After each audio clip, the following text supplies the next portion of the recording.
Dogs have long been called man's best friend, and for good reason. From confronting armed intruders to risking their lives to protect their families, these stories show just how far dogs will go to defend the people they love, with some even making the ultimate sacrifice. The morning air was cool and clear. Children filled the schoolyards, celebrating the end of the school year. Just a few blocks away, the sound of a shotgun shattered the calm. At 11:30 a.m., dispatch received a call. A man in his 20s was firing a gun in his backyard. Edmonton police units responded quickly.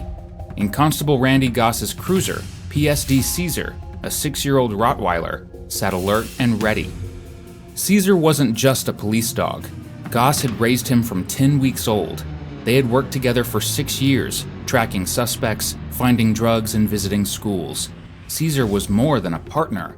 He was family. The situation escalated fast. The suspect had moved into a field next to 3 schools. From a distance, the area looked calm. On the ground, it was dangerous.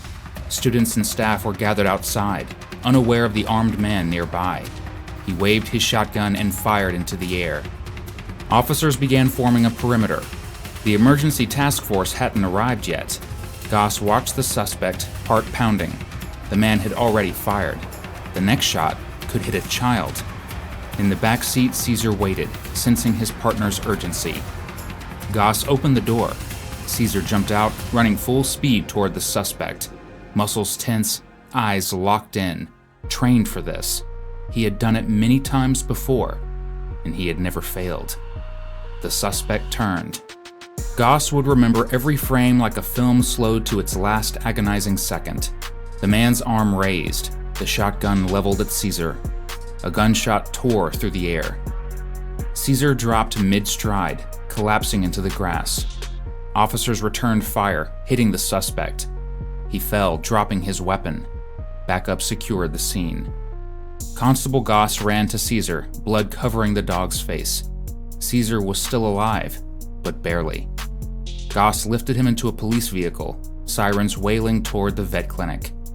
Despite their efforts, Caesar died. The shotgun blast had been at close range, unsurvivable. News of his death spread fast, and a memorial was held a few days later. Officers stood in uniform, mourning. Children who had once laughed at Caesar's tricks were now in tears. At the police kennels, the flag was lowered halfway. Dozens of flowers were left. Goss sat near the front, the empty seat beside him saying more than words ever could. In 1999, Caesar was inducted into the Purina Animal Hall of Fame, honored for saving lives. Investigators agreed if Caesar hadn't intervened, children would have died. His death also sparked awareness. People were shocked to learn police dogs weren't legally protected as officers. Many asked the same question: how could a partner that loyal be treated as property? The push for change began quietly in Edmonton and spread across Canada. Officers, citizens, and lawmakers worked together to ensure Caesar's death led to real reform. In 2015, after the death of another service dog named Quanto, Canada passed Bill C-35, Quanto's Law. It made injuring or killing a law enforcement animal a specific crime with harsher penalties. Though the law was named after Quanto, many saw Caesar's legacy in it. A bronze statue of Caesar now stands outside the Edmonton Police Service's K-9 unit. His image watches over the grounds he once protected. Caesar wasn't just a dog. He was a protector, and he won't be forgotten. Now, meet another dog who faced a robber and lived to tell the tale. The cold was biting that Tuesday afternoon in February, wind whipping off the Atlantic and curling down Portland Road in icy gusts. Justin Ireland stood behind the counter at Holly's Gas, clutching a coffee cup in one hand and holding onto Thor's harness with the other. It was business as usual, slow, cold, and quiet. Thor, the stocky pit bull boxer mix, was a familiar presence at the station. At just over 70 pounds, he was a muscular mass of energy, all chest and shoulders, with soft brown eyes that made him a favorite among regulars. Justin had been bringing him to work for months, partly for company, partly for protection. Not that Thor had ever needed to do more than wag his tail at anyone. Until that day. The chime over the door rang and Justin glanced up casually. A man stepped inside wearing a heavy coat, hood pulled tight, and a scarf or mask covering most of his face. Typical Maine attire in February, nothing that screamed trouble. Still, something was off. The man moved with purpose, eyes darting, hands twitchy. Before Justin could say a word, the stranger pulled out a black pistol, shoved a crumpled plastic bag at him, and barked out a demand. Money, now. Justin blinked. For a split second, his brain lagged behind what was happening. Then instinct kicked in with him calling the gun a BB gun. That's when the man shoved him. Hard. Thor had been standing quietly, tail wagging with polite curiosity, but when Justin stumbled backward, everything changed. The shove, the raised voice, the tension in his human. It all hit Thor like a switch flipped in his brain. Threat detected. Thor lunged. Justin barely had time to let go of the harness before the dog exploded forward, teeth bared. The robber tried to step back, but Thor was fast. Brutally fast. With terrifying precision, Thor sank his teeth into the man's gloved hand, then clamped down on his face, once on the right, then the left. The man screamed and tore himself away, blood smearing across the scarf. It was chaos in a flash. Thor barking, the man scrambling for the door, the plastic bag forgotten on the floor. Justin grabbed Thor's harness and pulled him back into the office, locking the door behind them. Through the glass, he watched the would-be thief bolt down Flag Pond Road and disappear around the corner. Moments later, the low growl of a truck engine rumbled, and a light blue Chevy Silverado peeled out into traffic. Justin let out a long breath. His hands were shaking. Thor, on the other hand, was back to wagging his tail like nothing had happened. When Saco police arrived minutes later, Justin recounted the incident, adrenaline still high. Officers reviewed the footage, expecting a routine robbery. What they saw surprised even the most experienced. The video showed Thor acting with precise timing. His response wasn't aggression, it was protection. It was loyalty in action. Though the suspect hadn't been caught, police quickly released a sketch and the footage. Tips poured in. Witnesses reported seeing the Silverado parked earlier that day. One worked with a sketch artist for over an hour to refine the suspect's image. The search was on. Meanwhile, Thor became a local hero. By the next morning, his photo was on the news and all over social media. Police stopped by the gas station with treats and praise. Thor welcomed the attention, tail wagging unfazed by the fact he'd just faced down an armed man. To Justin, he wasn't just a dog. He was a lifesaver. Thor didn't care about headlines. He just wanted to be near Justin, and maybe get a belly rub. Still, as brave as Thor was, his story doesn't carry the same weight as Tango's, a terminally ill dog who showed courage in the face of death. On a cold February night, a German Shepherd mix named Tango lay curled on the hallway rug of his foster home. His breathing was shallow, his kidneys were failing, and his heart had a murmur. He was old and sick, but alert. A few months earlier, Tango had been surrendered to the Animal Rescue League of Iowa. His previous family, overwhelmed by medical bills and unable to care for him, made the painful decision to let him go. The shelter wasn't ideal for an aging dog with renal failure and heart disease. Tango was placed in the Golden Paw Hospice Foster Program, a setup meant to give terminally ill animals a quiet, loving home. The goal wasn't to cure, but to comfort. No barking cages, no concrete floors, just soft beds, calm routines, and attention. Casey Rudos at the ARL knew he'd be hard to place. He wasn't energetic, he didn't play fetch or jump into laps, but there was something steady in his eyes. He looked like he belonged with someone. The Harper family, empty nesters in their 50s, agreed to foster him. They had owned dogs before, but never one they knew would pass soon. They set up a space by the back patio, Tango's room, with rugs, an orthopedic bed, and soft blankets. Despite his condition, Tango made his presence known. He barked at the mail truck, squirrels, and even plastic bags in the wind. His voice was rough but determined. Each bark felt like he was holding on. The Harpers found comfort in it.